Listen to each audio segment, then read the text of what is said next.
యాచకబాది జగన్మోహన్ రెడ్డిని ఈ రాష్ట్రం నుంచి పంపించాలి అని చెప్పే దృక్పథంతో కూటమికి ఓటేసిన మాట ముమ్మాటికి వాస్తవం. ఇక్కడ తెలుగుదేశం జనసేన కార్యకర్తలే ఇబ్బంది పడలా.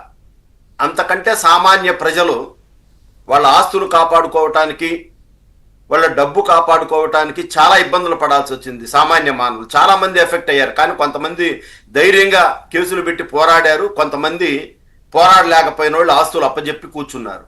అవన్నీ కూడా ఇప్పుడు మొన్న మాకు ఇది విజ్ఞప్తుల దినోత్సవం పెడితే దాంట్లో వచ్చినవన్నీ కూడా 85 to 90% మా భూములు ఆక్రమించారని చెప్పి రెవెన్యూకు సంబంధించినవి. కాబట్టి వీళ్ళని ఎవరిని దాంట్లో కూడా అందరూ ఎమ్మెల్యేలు, ఎమ్మెల్సీలు, స్వయంగా జగన్మోహన్ రెడ్డి బంధువులు అందరూ కూడా ఇన్వాల్వ్ అయ్యి ఉన్నారు. ఇవాళ పవన్ కళ్యాణ్ గారిని కానీ, పవన్ కళ్యాణ్ గారిని కానీ, చంద్రబాబు నాయుడు గారిని కానీ, లోకేష్ గారిని కానీ జగన్మోహన్ రెడ్డి తిట్టించిన వివరాలు ఆ బూతులుంటే మా సోదరుడు చెప్పినట్టు వంశీ, నాని వాళ్ళు మాత్రం ఖచ్చితంగా ఇంట్లో ఉరేసుకొని చనిపోవాలి. వాళ్ళు అన్న మాటకు తప్పేమి లేదు. దాంట్లో మేము ఈ సందర్భంగా ఒకటే ఛాలెంజ్ చేస్తా ఉన్న వైకాపా నాయకులకి, మీలాగా నపుంసకుల్లాగా మేమైతే పారిపోవాలా? మేము ధైర్యంగా ఉండి పోరాడాం. మా ఎమ్మెల్యేలు కానీ, మేము కానీ, మా పిల్లి మాణిక్యరావు గారు, ఎస్సీసీఎల్ అధ్యక్షుడు ఎంఎస్ రాజు గారు కానివ్వండి, ఇంకా చాలా మంది, మేమంతా కూడా రోడ్డు మీకు నానికి మీ అందరికి కూడా మేము కౌంటర్ ఇచ్చాం. అసలు నీ మీద అయితే ఓపెన్గా నువ్వు అధికారంలోనే మంత్రిగా ఉన్నప్పుడే నువ్వు పనికి రావు అని చెప్పి మేము పబ్లిక్ ఛాలెంజ్ చేసాం రమ్మని చర్చకి. ఎవరో రాలా.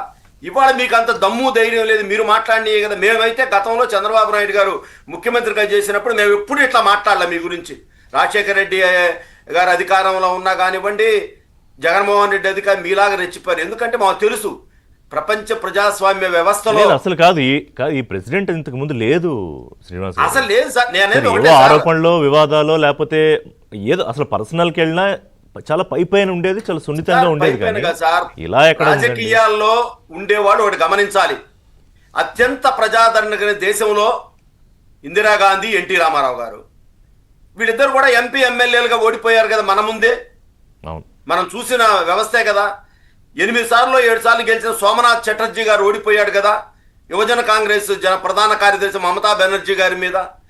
అసలు మనం ఎందుకు మనం తెలియదు అనుకున్నా అసలు నెల రోజుల పాటు పెద్ద ఉద్యమం నడిచి అసలు నాదెండ్ల భాస్కర్ రావు అని పేరు పెట్టుకున్నాడు కూడా పేరు మార్చుకున్న మూమెంట్ నడిచిన రోజుల్లో కూడా నాదెండ్ల భాస్కర్ రావు గారు తర్వాత కూడా ఎమ్మెల్యే గెలిచాడు, ఎంపీకి గెలిచాడు కదా.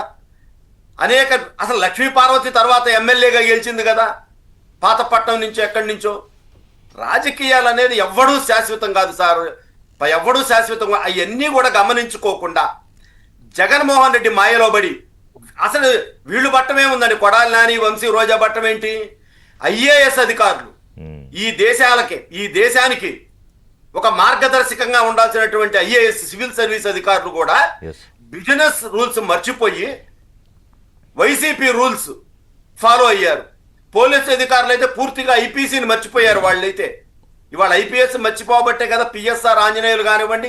ఒకటి చెప్పండి నాకు శ్రీనివాస్ గారు, మీరు క్లోజ్గా రాజకీయాల్లో ఉంది అబ్జర్వ్, ఎందుకని అంటే వీళ్ళకి ఏమిటి ఆ మాయ ఏంటి, ఆ మంత్రం ఏంటి జగన్మోహన్ రెడ్డి వేసింది? అది రాజశేఖర్ రెడ్డి దగ్గర నుంచి వచ్చిన విద్య అండి. వాళ్ళకి వెన్నుపోటు ఒకటి, అవినీతి ఒకటి, ఇదంతా కూడా వాళ్ళకి వెన్నుతో వైఎస్ కుటుంబాన్ని వెన్నతో పెట్టిన విద్య. ఆ రోజు మాట్లాడుతూ చక్కగా రామ్మ అమ్మ అంటా కూడా శ్రీలక్ష్మిని ముగ్గులోకి దింపి అసలు మధ్యంతా నిజాయితీ పరులంటే అధికారిని పూర్తి అవినీతి పరురాలు చేసి రాజశేఖర్ రెడ్డి ఒకటే చెప్పేవాడు, నీకు నేనున్నానమ్మా అనేవాడు.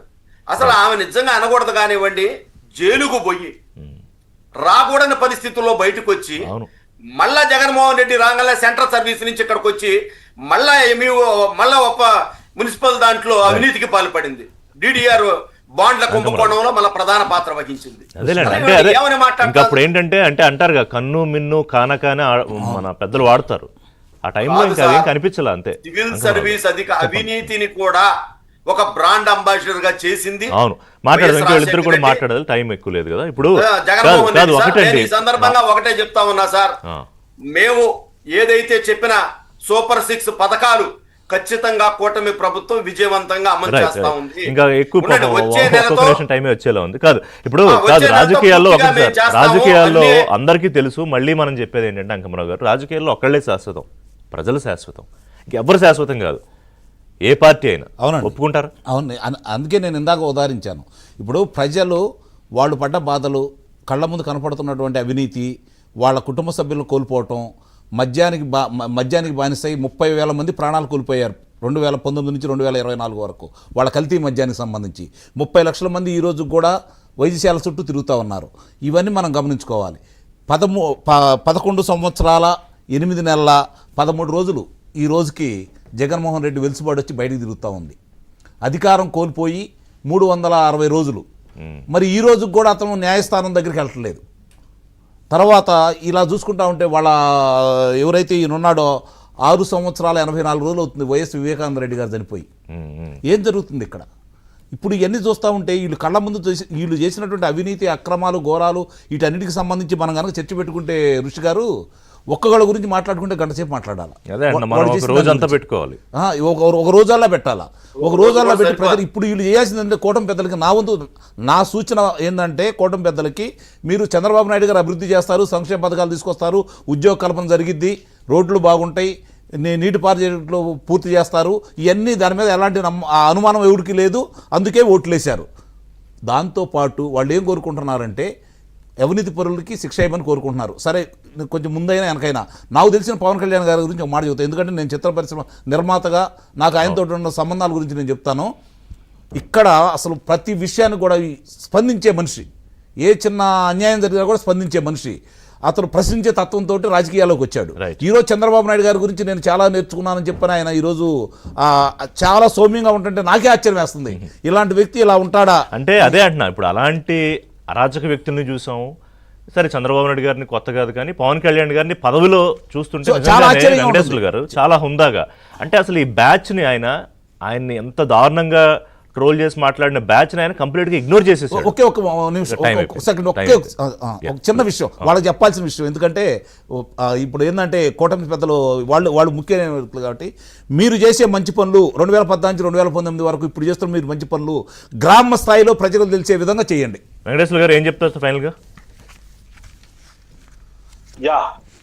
గమన గారు కోరుకున్న విధంగా ఖచ్చితంగా మేము ప్రజల ముందుకెళ్లే ప్రజలతోనే చేస్తాం తప్పితే ఎక్కడ వాళ్ళకిలాగా జీవో వస్తే తెలియకుండా సీక్రెట్ జీవోలు ఉండవు. మా దగ్గర ప్రతిదీ కూడా ట్రాన్స్పరెన్సీ ఉంటుంది. ఏదైనా ఒకటిసారి మేము ప్రజాస్వామ్యంలోకి వచ్చాం. ఇప్పుడు బ్యాటింగ్